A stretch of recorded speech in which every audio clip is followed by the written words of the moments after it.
আমি যেতিয়া সৰু হৈ আছিলো যেতিয়া অভাৰ ভোক লাগে আমাৰ ঘৰত চাউল নাথাকিলে দেউতা দোকানলৈ যোৱা মানে আমাৰ মায়ে আমাক এইদৰে কচু ফ্ৰাই কৰি খুৱাইছিলে কচু খালে বহুত পেট ভৰে সেই হেতুকে মায়ে কচু বইল কৰি দিয়ে আৰু কচু এইদৰে ফ্ৰাই কৰি দিয়ে নিমখ জলকীয়াৰ লগত চাটনি অকমানৰ লগত এইদৰে কচু খাই আমি ৩-৪ ঘণ্টাৰ কাৰণে পেটটো ভৰাই ৰাখিছিলো আজি কি মাৰ মতে কাম কচু এইদৰে মায়ে ফ্ৰাই কৰি দিলে আমি ঘৰৰ গোটেই কেইটা ল'ৰা ছোৱালীয়ে বৰ কাৰি খাইছিলো আজি ময়ো আমাৰ বাৰীৰ পৰা ডাঙৰ চাই কচু এটা আনিলো বৰ্তমান বাৰু বাৰীখনত 2 কুইণ্টেল মান কচু আছে তাৰে ভিতৰত আধা কেজি মান জোখৰ কচু এটা খানি আনি এইদৰে ধুনীয়াকৈ ফ্ৰাই কৰিলো অকণমান নাম মাত্ৰে পানী লগতে নিমখ হালধি জলকীয়া অকণমান দি আধা ঘণ্টামান ভাপতে থোৱাৰ পাছত ইমান ধুনীয়াকৈ কচুকেইটা ফ্ৰাই হৈ গ'ল লগতে খুৰীহঁতৰ পুখুৰীত খুৰীহঁতৰ ল'ৰাটো লগতে আমাৰ বেটা দুইটাই মিলি জুলি ধুনীয়াকৈ মাছ কেইটামান ধৰিলে মাছ বাৰু সৰু নহয় কাৰণ সৰু ল'ৰা ছোৱালীয়ে ধৰা কেইটামান মাছকে সিহঁত কেইটামান ফ্ৰাই কৰি দিছো ডাঙৰ গৰৈ মাছটো সিহঁতে পিঁয়াজৰ লগত চাটনি খাম বুলি কোৱাত গৰৈ মাছটো পুৰিয়ে দিছো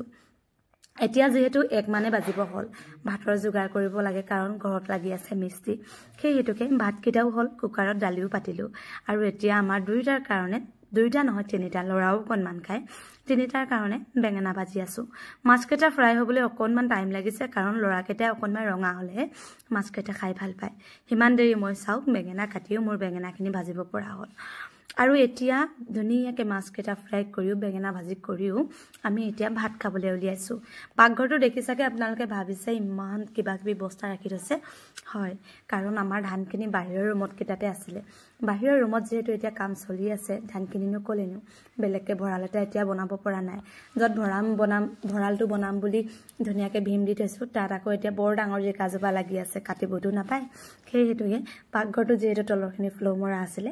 ধানখিনি এতিয়া ইয়াতে ৰাখিছো আৰু এতিয়া আমাৰ ভাত হৈ গ'ল দালি বনালো ঔটেঙাৰ লগত দালি লগতে ভাত কেৰেলা আৰু কচু দি দিছো একদম ধুনীয়াকৈ বগাকে বনাইছো দেই আজি কিন্তু ঔটেঙাৰ লগত দালিকনত না মছলা ব্যৱহাৰ কৰিছো না অকণমানি হালধি